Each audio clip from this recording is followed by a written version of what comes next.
दोस्तों पिछले कुछ सालों में रक्षा निर्यात के क्षेत्र में भारत ने एक से बढ़कर एक सफलता हासिल की है और भारत तेजी से अपने कदम इस क्षेत्र में मजबूत करते जा रहा है, जिसके पीछे भारत की प्राइवेट और सरकारी कंपनियों की कड़ी मेहनत और भारत के अंदर स्वदेशी रूप से विकसित किए गए स्वदेशी और विश्व स्तरीय रक्षा उपकरण सबसे अहम भूमिका निभा रहे हैं। इसी की कड़ी में अब भारत के एक्सपोर्ट इम्पोर्ट बैंक की रिपोर्ट में एक काफी बड़ा खुलासा हुआ है, जो कि अफ्रीका और भारत से जुड़ा हुआ है। अगर भारत इस रिपोर्ट के तहत सामने आई जानकारियों के हिसाब से अपनी योजना बनाकर अफ्रीका में अपने कदम मजबूत करता है, तो इस बात में कोई संदेह नहीं है कि केवल 5 से 10 सालों में भारत अफ्रीका के रक्षा बाजार का 70% कब्जा सकता है। दरअसल दोस्तों भारत के एक्सपोर्ट इम्पोर्ट बैंक यानी कि एक्जिम बैंक की तरफ से सामने आई एक रिपोर्ट में इस बात का खुलासा हुआ है कि पिछले कुछ सालों में भारत रक्षा निर्यात के क्षेत्र में एक काफी बड़ा खिलाड़ी बनकर सामने आया है। वहीं भारत के अंदर इस बात की क्षमता है कि हम सभी अफ्रीकी देशों या फिर आसान भाषा में कहें तो अफ्रीकी महाद्वीप के पूरी रक्षा जरूरतों को पूरा कर सकते हैं, जिसके तहत भारत के पास ऐसे रक्षा उपकरण मौजूद है कि हम अफ्रीकी देशों को विश्व स्तरीय मैरीटाइम और एरोस्पेस उपकरणों की सप्लाई कर सकते हैं। इस रिपोर्ट के तहत सामने आई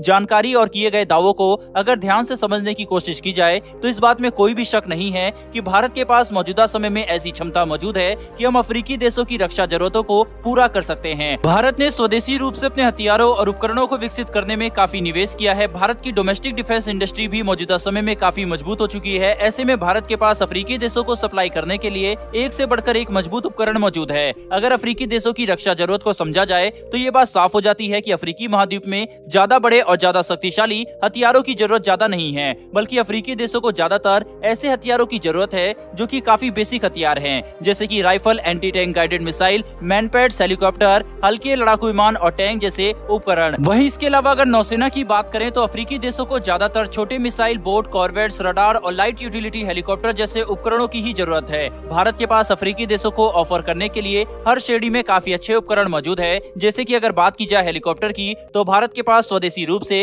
विकसित किए गए light utility helicopter, advance light helicopter और लाइट कॉम्बैट हेलीकॉप्टर प्रचंड जैसे शक्तिशाली और भरोसेमंद हेलीकॉप्टर मौजूद हैं, जो कि अफ्रीकी देशों के रक्षा बाजार में काफी तेजी से सफलता हासिल कर सकते हैं। इसके अलावा लड़ाकू विमानों के क्षेत्र में भी भारत के पास तेजस जैसे शक्तिशाली विमान मौजूद है और भारत भविष्य में और भी शक्तिशाली विमानों का विकास कर रहा है, जो कि भारत को फाइटर जेट के निर्यात में भी अफ्रीकी देशों को विश्व स्तरीय फाइटर जेट सप्लाई करने की क्षमता प्रदान करता है। इसके अलावा भी भारत के पास Nag, ATGM, MANPADS, Pinaka rocket system, tactical ballistic missile, armoured vehicle, tanks, radar और दूसरे सर्विलेंस और कम्युनिकेशन इक्विपमेंट मौजूद हैं, जो कि अफ्रीकी देशों के रक्षा बाजार में काफी सफल उपकरण बन सकते हैं। अफ्रीका के रक्षा बाजार में अपने कदम मजबूत करने के लिए हाल ही में भारत ने अफ्रीका के 37 देशों के साथ डिफेंस एक्सपो 2022 के साइडलाइन में एक मीटिंग भी की थी, जो कि अफ्रीकी देशों के 13 डिफेंस मिनिस्टर के द्वारा अटेंड किया गया था, जिसने अफ्रीका और भारत के बीच में संबंधों को और मजबूत किया। साथ ही इस बात की संभावना भी बढ़ा दी है कि भविष्य में अफ्रीका देश भारत में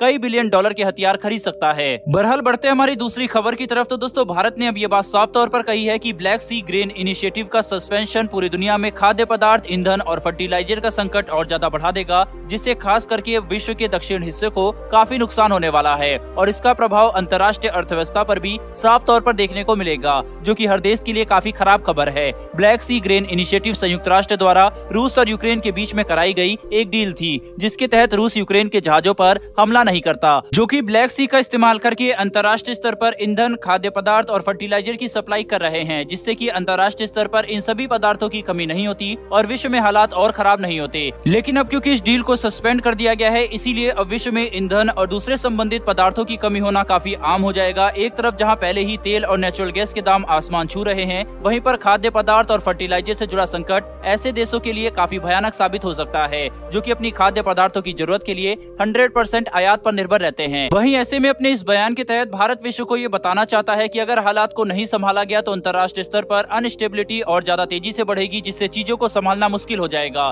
बहरहाल दोस्तों इस वीडियो में इतना ही। इन दोनों ही विषय पर आपकी क्या राय है कमेंट बॉक्स में लिखकर जरूर बताएगा। अगर आपको इन्फॉर्मेशन और वीडियो पसंद आई हो तो वीडियो को लाइक करके हमारी आने वाली डिफेंस और वर्ल्ड अफेयर से जुड़ी ऐसी वीडियो के लिए चैनल को सब्सक्राइब कर बेल नोटिफिकेशन अवश्य दबा ले। फिर मिलेंगे ऐसी एक नई वीडियो के साथ। धन्यवाद। जय हिंद।